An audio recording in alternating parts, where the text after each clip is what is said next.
Halo teman-teman semuanya, selamat datang kembali di channel ini. Jumpa lagi dengan saya Vicky Himpong. Bagaimana kabar kalian semuanya?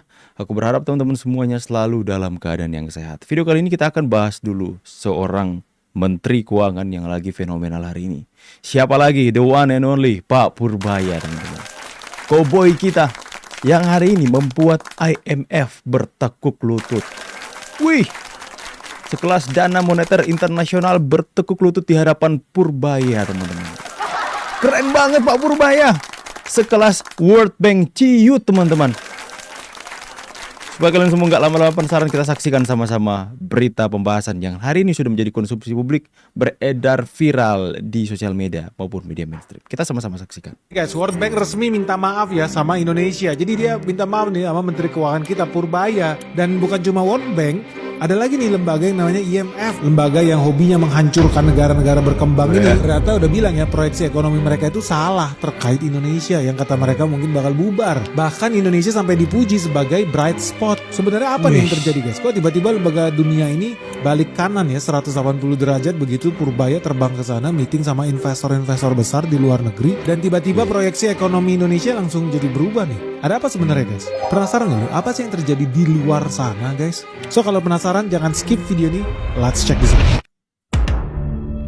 Ini Bang Benix ya teman-teman ya. Jadi seperti yang teman-teman tahu ya, di awal tahun 2026 ini, IMF itu sempat menyarankan pemerintah Indonesia buat menaikkan pajak penghasilan karyawan. Jadi pajak kalian semua mau dinaikin nih. Negara mau dijebak nih sama IMF supaya makin nyungsep negara kita. Alasannya IMF, Indonesia kalau mau defisitnya aman, Indonesia harus meningkatkan cuan mereka. Ya, ngapain mereka atur ya teman-teman ya? Penerimaan negara. Soalnya Indonesia mau mengejar program Indonesia Emas 2045. Jadi mau nggak mau harus dinaikkan pajak rakyat Indonesia. Gila banget ini memang IMF ini guys. Mereka nggak cukup cuma menghancurkan Indonesia di tahun 98, tapi ya mereka juga pengen lagi nih cawe-cawe supaya rakyat Indonesia makin susah, makin pusing, makin miskin. Karena wajar aja makin miskin ya, gimana nggak makin miskin ya, duitnya belum sempet buat beli makanan, bayar listrik, bayar tagihan telepon, udah harus hilang dipotong pajak. Gimana maksudnya IMF nih? Katanya pengen berbuat baik bagi rakyat Indonesia, tapi kok malah ngasih saran naikin pajak ya guys. Dan makin banyak lagi, bukan cuma IMF loh yang mencoba cawe-cawe di Indonesia. Banyak perusahaan pemeringkat efek, pemeringkat rating utang global itu juga ikut memperkeruh suasana. Mereka memancing di air keruh guys. Karena mereka begitu melihat potensi menyerang Indonesia terbuka lebar, mereka buru-buru menurunkan outlook ekonomi Indonesia. Jadi peringkat ekonomi Indonesia juga makin dibikin nyungsep. Kemarin Fitch rating tuh, mereka turunkan outlook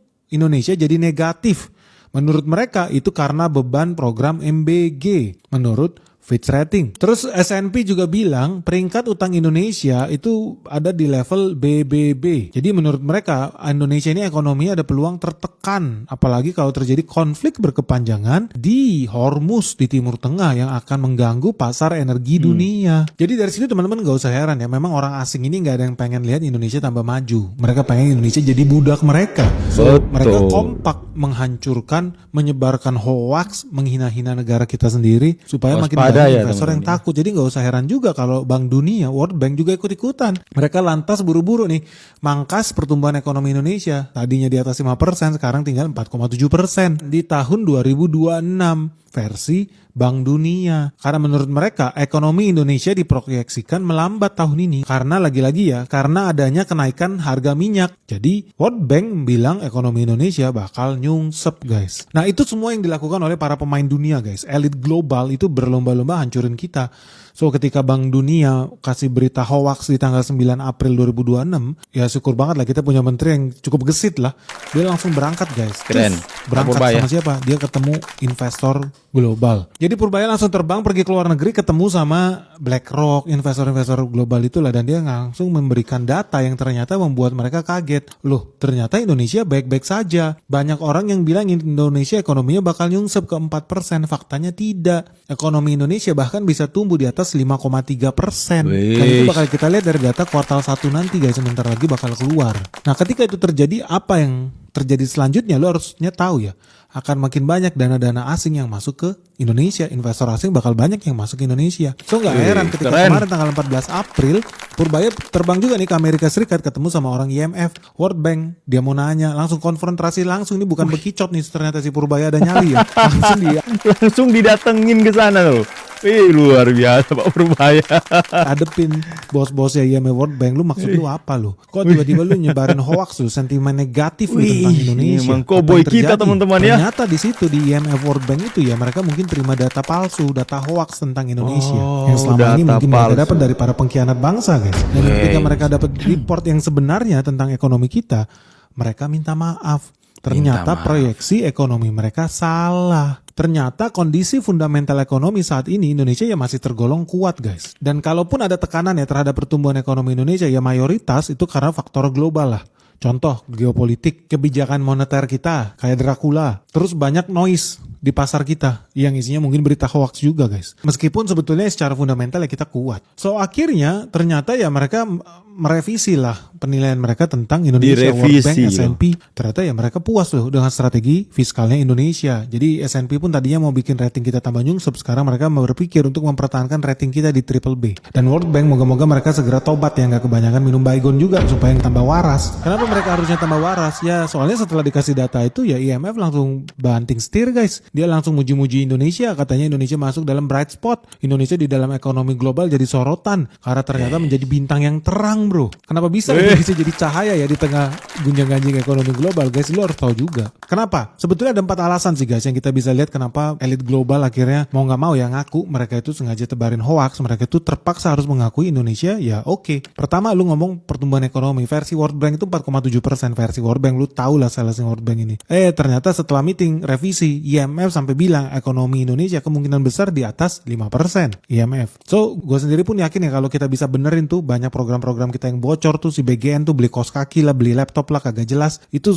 kalau bener yang konyol-konyol begitu kita habisin, gue yakin bahkan bisa tumbuh di atas 6% lah perekonomian Indonesia. Jadi meskipun perekonomian dunia lagi nggak stabil, gue tuh pede ya.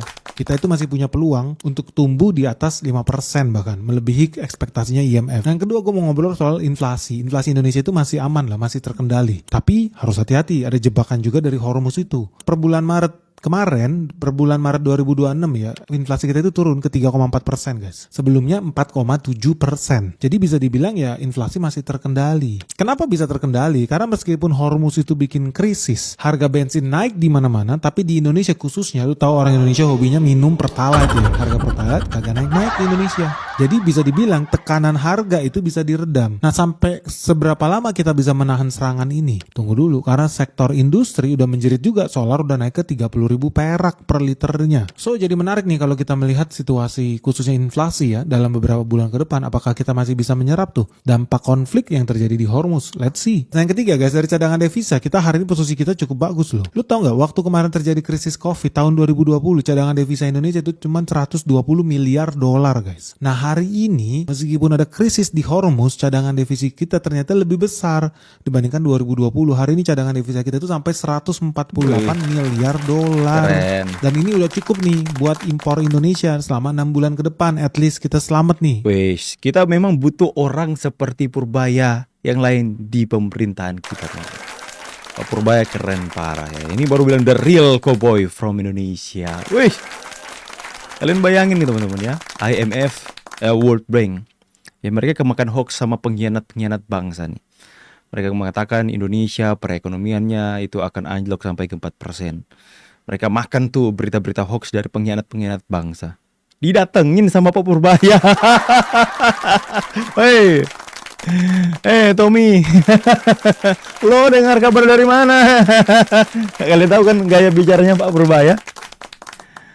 Kalian dapat data dari mana, coy?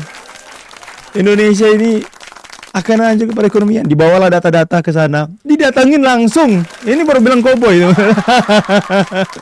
Didatangin langsung ke sana, dijelaskan data-datanya. Ini sih yang sebenarnya terjadi atas perekonomian di Indonesia. Saya Menteri Keuangan langsung memberikan pemaparan dengan data yang konkret. Langsung minta maaf, teman-teman. Langsung minta maaf, berteguk lutut. Ini memang saya selalu katakan, Indonesia butuh orang-orang seperti Purbaya, ada di titik yang sangat penting dalam jabatan pemerintahan kita ini teman-teman ya. Luar biasa Pak Purbaya, Pak Prabowo nggak salah pilih orang teman-teman. Sekalipun waktu pertama, banyak yang coba menjatuhkan teman-teman ya. Ini dia. Seperti misalnya perkataannya, dunia sekarang kekurangan pupuk. Wah, saya bilang Indonesia nggak kekurangan, malah lebih dan siap ekspor kata Menteri Pertanian. Kenapa? Karena kita subsidi, kita bayar subsidi untuk pupuk di depan 20 triliun lebih di awal tahun. Jadi mereka pertama cost of capitalnya jadi turun, dia nggak harus pinjam ke bank. Yang kedua mereka bisa beroperasi dengan cepat dan lebih efisien. Kalau punya duit kan gampang beli ini beli itu sehingga kita sekarang produksinya kata Menteri Pertanian sudah tinggi dan bahkan siap ekspor ketika dunia lagi pusing nih pupuk. Orang kan kita mikirnya BBM aja, tapi di kancah World Bank IMF disebutkan pupuk. Kalau saya bilang ya kita harus, kalau nggak salah di World Bank apa IMF ditanya itu pupuk, saya bilang kita udah bayar subsidi depan sehingga perusahaannya lebih efisien dan mereka siap berproduksi dan sekarang kita siap ekspor. Itu kejutan yang mungkin sebagian orang di luar pemerintah nggak tahu. Ini salah Dan satu mungkin dapat, data gitu yang aja. dipaparkan di IMF teman-teman oleh Pak Purbaya ya. Mereka tanya soal pupuk dan mereka tercengang akan penjelasan data yang disampaikan oleh Pak Purbaya. Tapi nampaknya clear, kita pertanian jadi kuat kan. Dunia lagi sibuk nih pupuk. Terus untuk BBM juga sama. Kenapa Pertamina nggak pusing-pusing cari duit? Duitnya udah ada. Sekarang kita rubah pembayaran subsidi dan kompensasi kan. Yang setiap bulan subsidi dibayar terus. Yang kompensasi kita bayar 70% setiap bulan. Jadi kondisi finansial Pertamina dalam keadaan yang baik. Dia nggak ragu untuk beli sana beli sini. Ini hitungan saya ya. Jadi supply-nya bisa di-secure. Itu reformasi. Pintar banget orangnya. Sebelum krisis itu datang kan. Reformasi yang kita lakukan karena kritik dari masukan dari DPR, juga perintah Bapak Presiden. Bereskan katanya, kita beresin.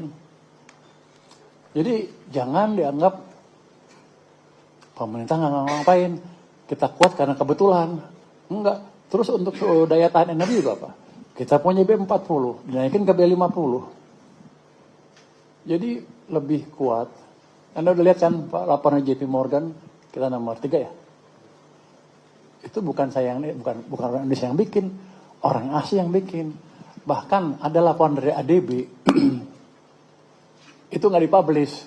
Saya minta publish, mereka bilang jangan, kalau dipublish nanti negara yang di bawah panik. Kita di atas semua negara, stabilitas kita di atas Australia, kita di atas Korea Selatan, bahkan di atas Jepang kalau saya nggak salah. Cuma belum nggak bisa dipublish itu. Untung ada JP Morgan yang itu untuk mengimbangi. Tapi laporan JP Morgan itu bukan satu-satunya lembaga yang melihat kondisi kita. ADB juga sama. Keren ya. Pintar ini. Jadi World Bank dan teman-teman. IMF nawarin pinjaman dua-duanya tuh. Saya punya uang 30 sampai 40 miliar dolar, 25 sampai 30 miliar dolar. Kalau kamu mau pakai boleh katanya. Itu dibagi untuk beberapa negara yang butuhkan nanti katanya. Wah, banyak juga. Saya bilang sama dia, sekarang saya belum butuh karena saya sendiri punya persediaan hampir 25 miliar dolar untuk negara kita sendiri. Jadi aman.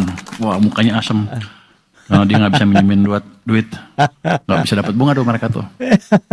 Tapi itu dalam keadaan apapun, kondisi yang kita punyai harus kita jadikan senjata yang paling optimal. Kalau lebih kita pakai, kalau kurang juga kita pakai. Pokoknya kita nggak pernah rugi.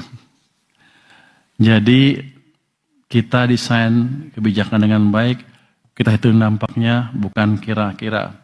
Jadi mereka juga nanya, harga minyak lu berapa? Sekian. $100 sampai akhir tahun. Ditanya juga, dolarnya berapa? Sekian. Itu nggak boleh kasih tahu. Sekian. Jadi Anda nggak usah takut, saya sudah hitung semua. Jadi keraguan mereka terhadap kemampuan kita memanage APBN menurun dengan signifikan. Semua risiko kita ukur, mana yang bisa diambil, mana yang dihindari. Kita juga yang menjaga kepercayaan ke investor, ke masyarakat. Sekali trust hilang, mahal balikinnya. Keren banget ya. Muka petinggi World Bank sampai asem. Pak Purbaya bilang mukanya langsung asem semua.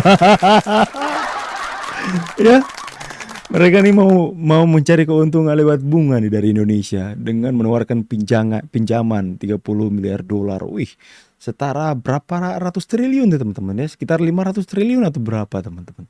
Ya, ditawarin nih. Langsung Pak Purbaya katakan, tidak, kami belum butuh karena kami masih mempunyai persediaan 25 miliar US dollar. Setara dengan kalau nggak salah 425 triliun teman-teman. Ya, langsung Pak Purbaya bilang, mukanya langsung asam semua. We need Purbaya more in this country. Yeay. Kita butuh orang-orang seperti Purbaya. Buat kalian semua tim Purbaya, silahkan tulis di kolom komentar. Saya pamit, see you on the next video and God bless. Bye guys.